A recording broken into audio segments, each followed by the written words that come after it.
Sophie was a complete waste of our money. 31 years, 3 degrees, and what do we have to show? Nothing. That's what I heard my father say through the baby monitor I'd left at their house last month. I'm Sophie Laurent, 31, and I'd just driven back to Providence from Boston to grab my wallet, forgotten on their kitchen counter after a tense Sunday dinner. I pushed open the back door quietly, planning a quick in and out, when their voices stopped me cold. The baby monitor on the hall table, still paired to my phone from babysitting my nephew, crackled with perfect clarity. Dad's voice continued, bitter and sharp. At least Derek gave us grandkids. He kept the family name going. He's just obsessed with her lab coats and spreadsheets.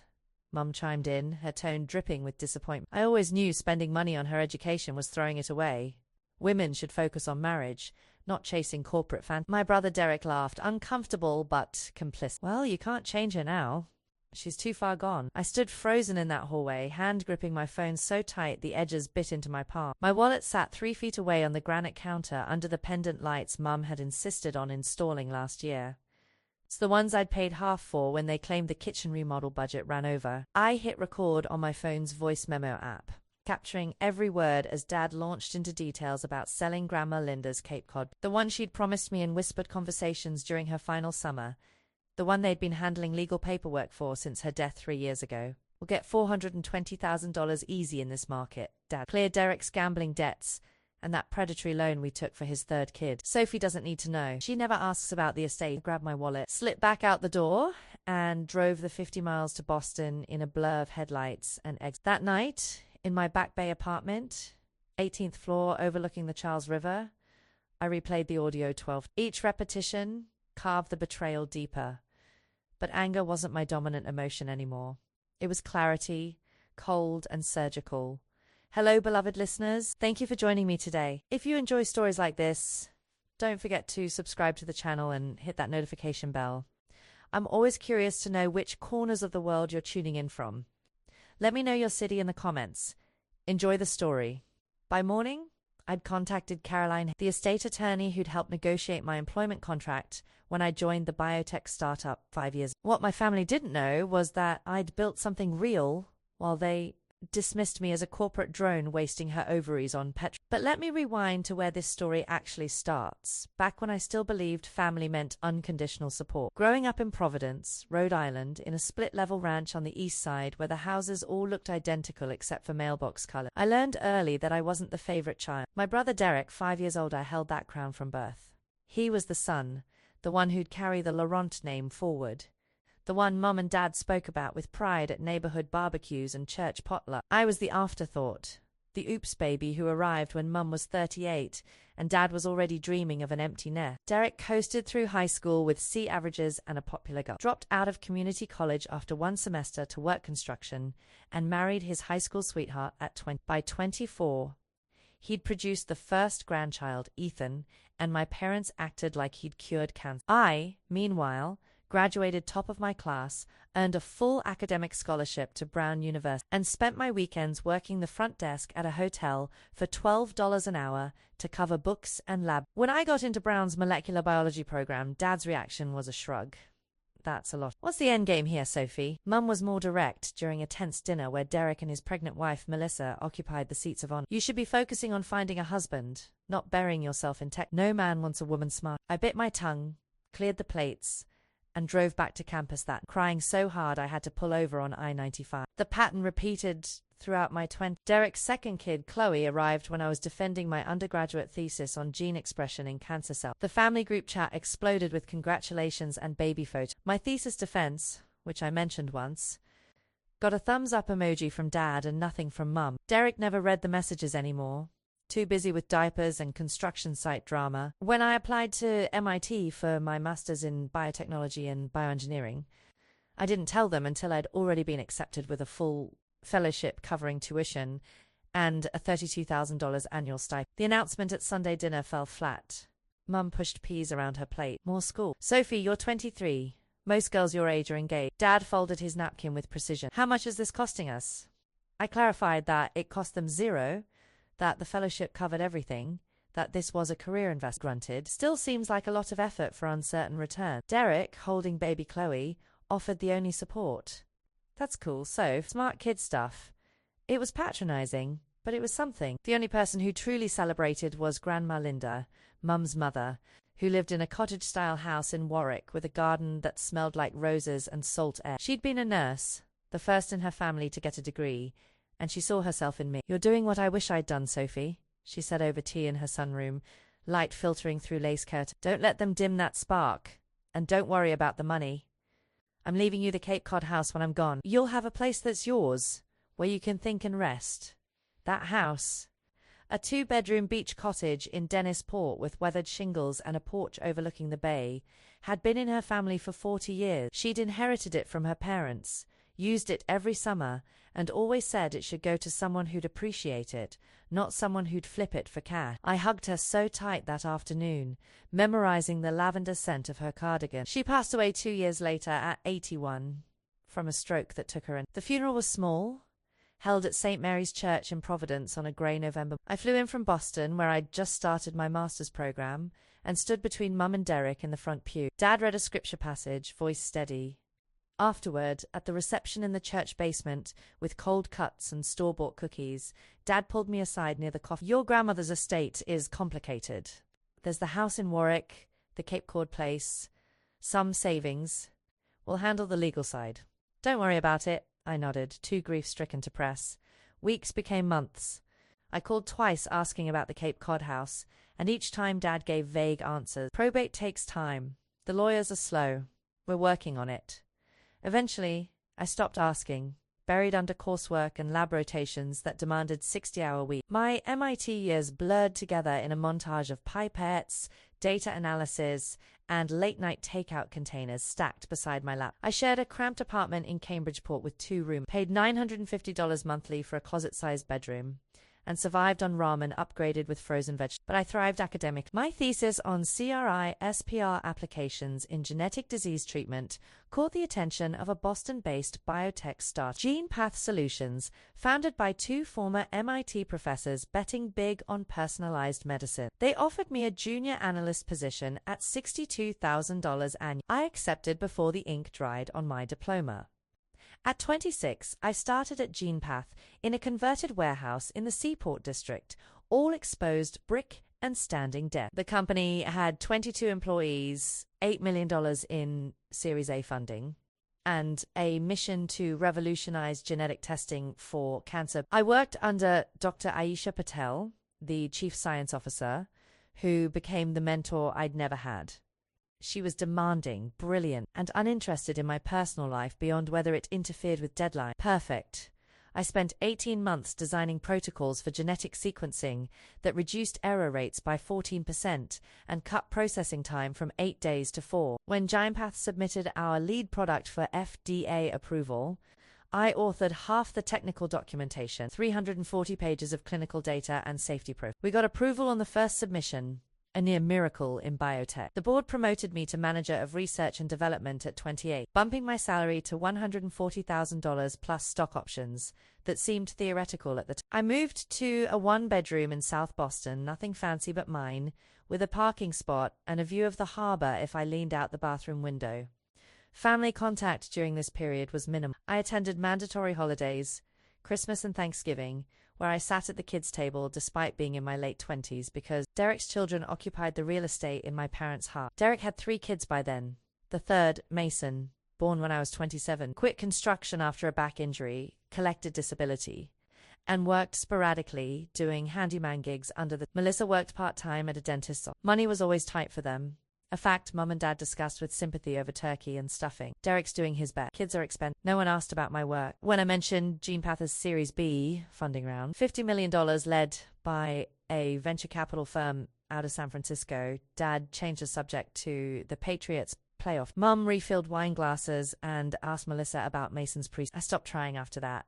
At 29, GenePath CEO Richard Moreau offered me the director of operations role. The company had grown to 60 employees, 2 products in market, and revenue hitting $8 million annually. The promotion came with $185,000 salary, a seat in exec, and equity that vested over 4 years. I supervised 5 department heads, managed budgets in the millions, and coordinated clinical trials across 3 states. I bought a condo in Back Bay, A modern 2-bedroom on the 18th floor with floor-to-ceiling windows, hardwood floors, and a kitchen island big enough to host dinner parties I never threw. The place cost $620,000, but my financial advisor confirmed I could afford it comfortably with 20% down and mortgage payments of $3,400 a month. I furnished it slowly, carefully, with pieces from design within reach and art from local gallery. This was my sanctuary.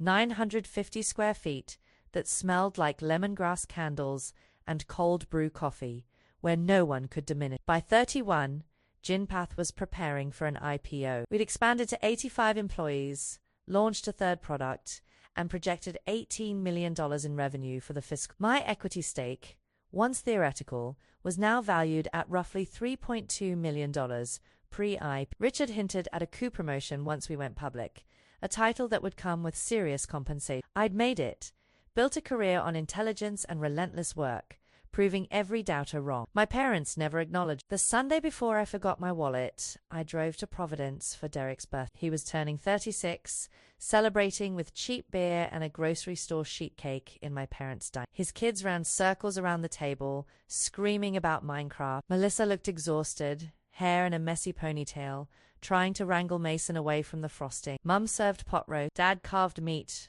with the precision of a surgeon. Conversation revolved around Derek's latest gig, installing a deck for a neighbor, and whether Ethan would make the middle school base. I mentioned that Ginpath was filing IPO paperwork, that I'd likely become a millionaire on paper within 6 months. Mum blinked. That's nice, dear. Pass the roll. Dad asked if I was seeing anyone. Code for when are you getting married and giving us grandchildren? I said no. I was focused on work. He sighed. At your age, Sophie, you should think about settling down. Career isn't everything. I bit the inside of my cheek until I tasted copper, excused myself to the bathroom, and stood under the fluorescent light, willing myself not to scream. When I returned, I grabbed my coat, claimed an early morning meeting, and left. My wallet, a leather bifold with my IDs and credit cards, stayed behind on the kitchen counter where I'd set it while helping clear plates. Tuesday morning I realized the mistake during a cough. Panic spiked. I called Mum. I think I left my wallet there Sunday. Can you check? She confirmed it was on the counter, suggested I swing by whenever. I calculated the drive, 50 miles each way, an hour in traffic. I had a 4 o'clock investor call I couldn't miss. I'd go during lunch, grab it fast, be back by 2 o'clock. The drive down I-95 was mechanical, my mind on the pitch deck for Thursday's board meeting. I took the Thurbers Avenue exit, wound through familiar and parked in my parents' driveway at 12. The house looked the same as all. Beige vinyl siding, neat lawn, flower beds, Mum obsessed over. I knocked once, no answer. Tried the front door, locked. Walked around back where the door to the mudroom was usually open. It was. I stepped inside, called out, "It's me," just grabbing my wallet. Silence. Then voices from upstairs, muffled but distinct. I spotted the baby monitor on the hall table, its screen glowing green, still synced to my phone from the last time I'd babysat Mason 3 months ago. I pulled out my phone, saw the notification. Audio act. Curiosity made me tap the screen. Dad's voice poured through the speaker, clear as a radio broadcast. Sophie was a complete waste of our money. 31 years, 3 degrees, and what do we have to show for it? Nothing. My breath stopped. I fumbled to open the voice memo app, hit record, hands shaking. Mum's voice joined in, sharp with disdain. I always knew spending money on her education was throwing it away. Women should focus on marriage, not chasing corporate fantasies. She'll end up alone with her test tubes and spread. Derek laughed, the sound hollow. Well, you can't change her now. She's too far gone. At least I gave you grandkids. Dad again. Businesslike now. Let's focus on the real issue. Linda's beach house. We need to sell it fast. The Cape Cod Market's hot Dennisport properties are going for $420,000. That'll clear Derek's gambling debts and pay off that loan we took for Mason's medical. My vision tunneled. Gambling debts? Grandma's house? Mum responded. Derek, you owe $240,000 to those awful men. This is the only way. And Sophie doesn't need to know. She never asks about the estate anyway. Derek's voice, quieter, guilty. You sure she won't find out? Dad, dismissive. She's too busy pretending to be a scientist. She won't notice. I grabbed my wallet from the counter, shoved it in my pocket, and walked out the back door on legs that felt detached from my body. The drive back to Boston happened in a fugue state, the audio file sitting on my phone like a grenade. That evening, I sat on my couch overlooking the city, lights twinkling on the harbor, and played the recording on repeat. Each listen peeled back another layer of denial. My parents didn't just undervalue me, they actively resented my success.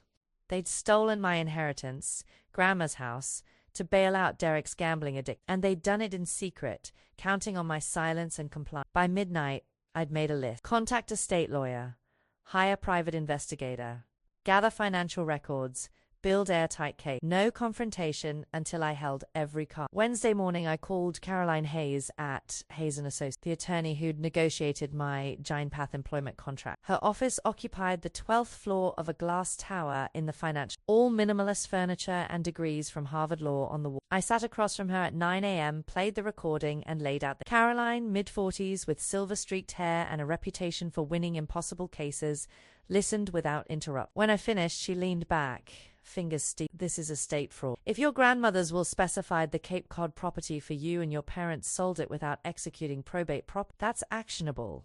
But I need to see the will, deed record, and any communications about the sale. I authorized her to request documents from the Providence County probate. By Friday, she had the file. Grandma Linda's will, drafted 18 months before her death, clearly stated the Cape Cod house, officially listed as 47 Sejuit Neck Road, Dennisport, valued at $380,000 in the appraisal, should pass to me upon proper probe. My parents were named executors, responsible for distributing assets per the will's instructions. They'd never filed for probate. Instead, 6 months ago, they'd sold the house for $420,000 cash to a Boston couple looking for a summer rental property. The deed transfer showed Robert and Margaret Laurent as sellers. No mention of estate. Caroline's expression was grim.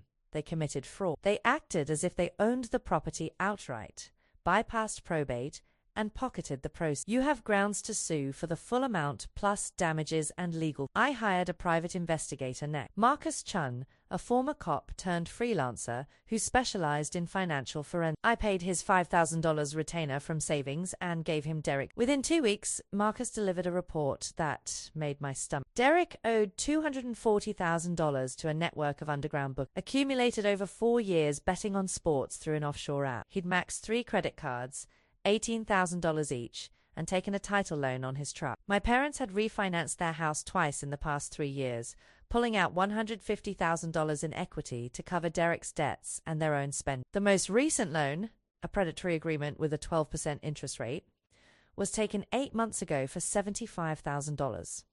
Ostensibly to pay for Mason's emergency appendectomy, but actually split between Derek's bookies and the previous mortgage arrears. The Cape Cod house sale cleared $420,000. According to bank. Marcus obtained through legal channels, $180,000 went directly to Derek via wire transfer. The remaining $240,000 paid off the second mortgage, covered closing costs, and left my parents with $30,000 in check. They were broke, leveraged to the hilt, and entirely dependent on Derek not gambling away any more money. I read the report twice in my office at Giant Path, door closed, city sprawling below. Anger wasn't the right word for what I felt. It was colder than that, more final. 3 weeks after hearing that conversation, I received an email from Dad. Subject line, family financial discussion. Body text, brief and vague. Sophie, we need to talk about some urgent financial matters involving the family. Can you come to dinner this Sunday? 6 p.m. Important. I replied with one word. Fine.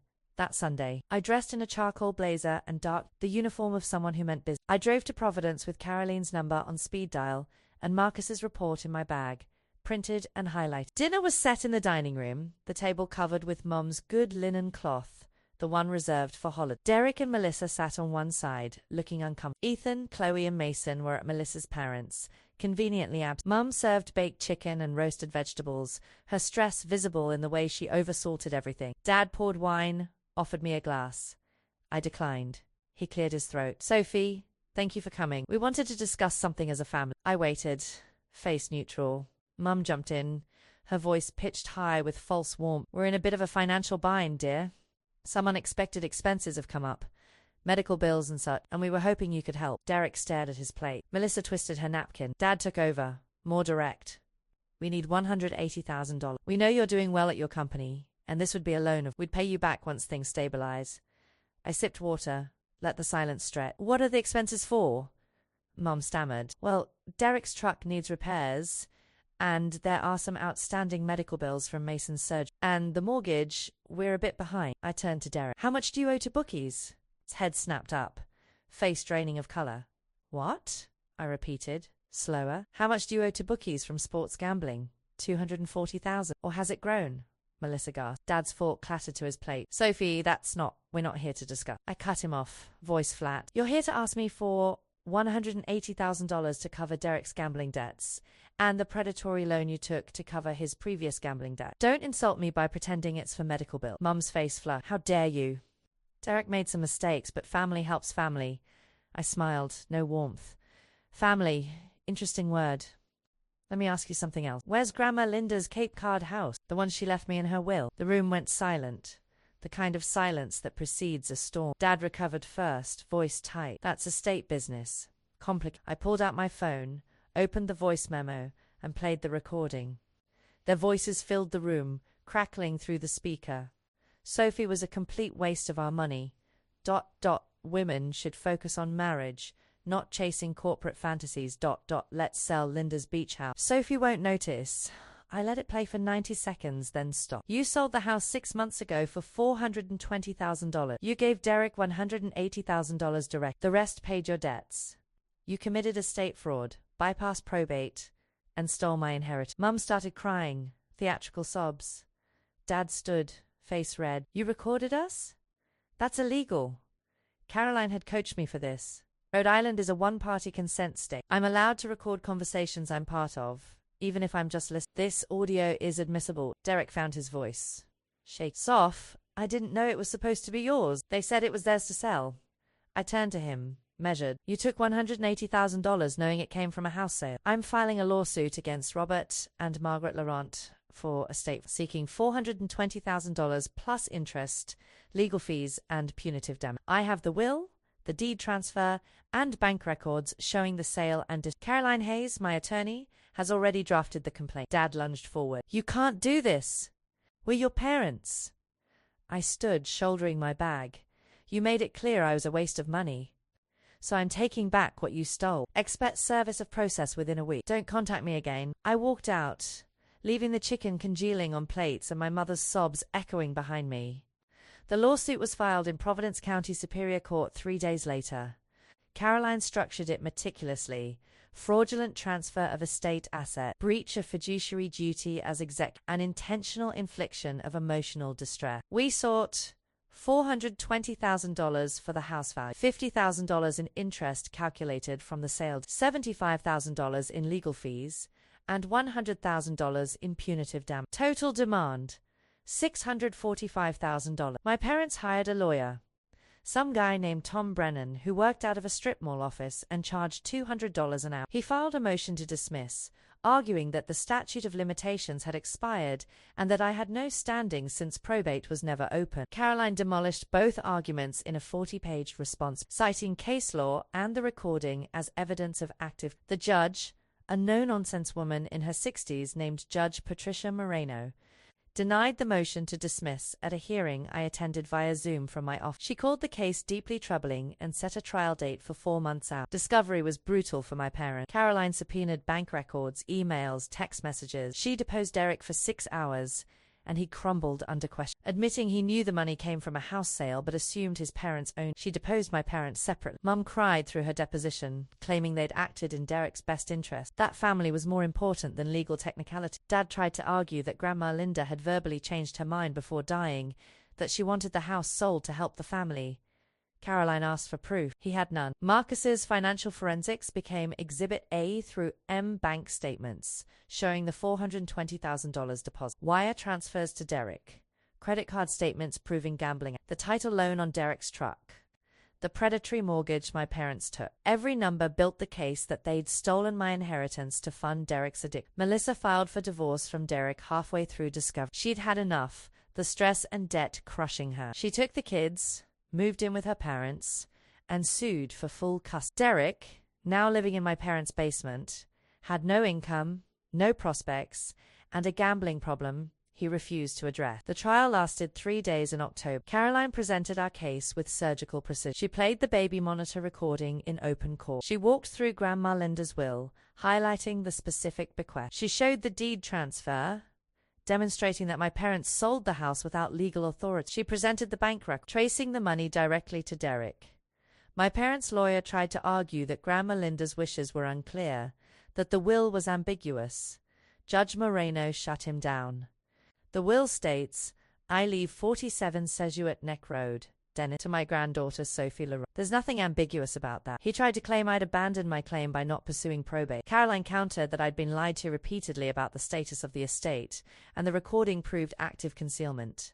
The jury deliberated for 4 hours. They found in my favor on all counts. The judgment, $520,000, which included the house value, interest, fees, and reduced punitive damages. Judge Moreno added that my parents were jointly and severally liable, meaning I could pursue collection against both of them. The house went up for sale within a month. Forced sale by court order, listed at $340,000 to move quickly. It sold in 3 weeks to a young family for $335,000. After paying off the remaining mortgage and closing, the net proceeds were $180,000.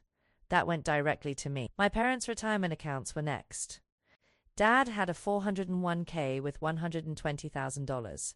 The court allowed garnishment of 50%, $60,000, which transferred to me. Mom's pension from her years as a school administrator couldn't be touched, but her savings account, $18,000, was seized. The remaining balance, $262,000, became a judgment lien against any future assets they acquired. They'd be paying me, in theory, for the rest of their lives. My parents moved into a 2-bedroom apartment in a rundown complex near the Providence-Cranston border. Rent was $1,400 monthly. Dad, 64, took a job as a night security guard at a warehouse, $16 an hour. Mum, 62, worked mornings as a grocery store, $14.50 an hour. Their combined income barely covered rent, utilities, and food. Derek, 36, lived in their cramped second bedroom, sleeping on a futon. His divorce finalized, he saw his kids every other weekend at a supervised visitation center because of the instability. He declared bankruptcy, Chapter 7, wiping out the credit card debts, but not the bookies, who didn't operate in the legal. He picked up odd jobs, painting houses, cleaning gutters, anything that paid under the table. But the addiction lingered. He'd relapse every few months, blow $500 on a parlay bet, and spiraled deeper. Melissa remarried within a year to a dentist she worked for, a stable guy who treated her kids well. She cut off all contact with Derek's family, moved to Warwick, and rebuilt her life. Ethan, Chloe, and Mason thrived under her care and their stepfather's support. Derek became a cautionary tale, the guy who had it all and gambled it away, dragging his parents down. For me, the months following the trial brought a different kind of transformation. GenePath's IPO launched in February, priced at $18 per share. We raised $120 million, and the stock climbed to $27 by the end of the first week. My equity stake, now liquid, was valued at $8.4 million. I sold 30% immediately, diversifying into index funds and real estate. Richard Moreau, the CEO, pulled me into his office a week after the IPO. Sophie, you've been instrumental in getting us. I want to offer you the coup. $320,000 base salary, additional equity grant, and a seat on the board. I considered it for 48 hours. The prestige, the money, the validation. But I realized I wanted autonomy, not a ladder to climb. I declined respectfully, thanked him for the and resigned with 3 months' notice to ensure a smooth transition. Caroline asked what I planned next. I told her I wanted to start a foundation in Grandma Linda's name, funding scholarships for women in STEM from low-income families. She helped me structure the Linda Laurent Foundation, a 501c3 nonprofit with $2 million in seed funding from my IPO. We launched quietly in April, announcing 10 scholarships of $25,000 each for the first cohort. Applications poured in, nearly 400 from young women across New England, each with stories of resilience and ambition. Reading them felt like reading my own history, rewritten with support instead of obstacles. I bought a house in Martha's Vineyard, a 3-bedroom contemporary in Edgartown with views of the harbor. It cost $1.8 million, paid in cash. The purchase felt like a rebuke to my parents, a reclaiming of the beach house dream Grandma Linda had promised. I furnished it slowly, deliberately, with pieces that felt like a reading nook with floor-to-ceiling bookshelf, a home office with a standing desk and dual monitors, a deck where I could watch sunsets over the water. I spent weekends there alone, reading, hiking, existing without explanation. My parents tried to contact me twice. The first time, Mum sent a handwritten letter in June, forwarded through Caroline's office. The envelope felt heavy, pages of cramped cursive. I opened it, standing in my kitchen, hands steady. She apologized, rambling and incoherent, claiming they'd been desperate, that Derek's problems consumed them, that they loved me even if they'd failed to show it. She begged for forgiveness, for a chance to rebuild. I read it once, folded it into thirds, and fed it through the shredder beside my desk. The second attempt came from Derek in August, a Facebook message request I saw only because I checked the filtered folder by accident. I know, I'm messed up. I'm in therapy now, trying to get clean from the gambling. I miss you. Can we talk? I want to explain. I blocked him without replying. Explanations didn't interest me. Consequences were teaching him faster than my words ever could. Caroline became more than my attorney. She became a friend, one of the few who understood the weight of cutting family ties. We met for coffee monthly, trading stories about her cases and my foundation. She introduced me to her partner Janine, a surgeon at Mass General, and the three of us fell into an easy rhythm of dinners and gallery openings. Chosen family, Caroline called it. People who showed up not because of blood, but because they wanted. By December, the foundation had awarded its first scholarship. I attended the ceremony at a hotel in Boston, watching 10 young women accept checks and acceptance letters to universities across the country. One girl, Aisha, 18, from Dorchester, hugged me so hard I thought my ribs would crack. "You changed my life," she whispered. I thought of Grandma Linda, of her belief that education was the only inheritance worth leaving. In a way, this was her legacy, filtered through my determination and spite. My parents spent that Christmas in their cramped apartment, just the two of them and Derek. No grandkids, no big dinner, no laughter. They couldn't afford a tree. Mum worked a double shift on Christmas Eve, stocking shelves for last-minute shop. Dad pulled overnight security, alone in a cold warehouse. Derek scrolled betting apps on his cracked phone, resisting the urge to place a $50 bet on a bowl. I spent Christmas in Martha's Vineyard, in the house that was mine alone. I cooked a small dinner, salmon and roasted Brussels sprouts, and ate on the deck under a blanket, watching the stars over the harbor. No drama, no tension, no voices telling me I was a waste. Just peace, hard-won, and unshakable. The lesson I learned wasn't about revenge, though that's what some might call it. It was about boundaries. My parents and Derek made choices, prioritized recklessly, and expected me to absorb the fallout because I was capable. They counted on my silence, my compliance, my willingness to swallow hurt for the sake of family harmony. I used the law of my resources and my refusal. I rebuilt on my terms without their approval or family isn't a free pass to blood doesn't grant immunity from consequence. And success, real success, isn't measured by others' pride in. It's measured by your ability to build a life that reflects your values, surrounded by people who see you clearly and choose you anyway. My parents lost their house, their savings, and their daughter. Derek lost his wife, his kids, and I lost nothing because I'd already built everything that mattered on my own. Thanks for staying through this entire story. What would you have done if you'd heard your parents call you a waste of money? Have you ever had to cut out toxic family members to protect your peace and your success?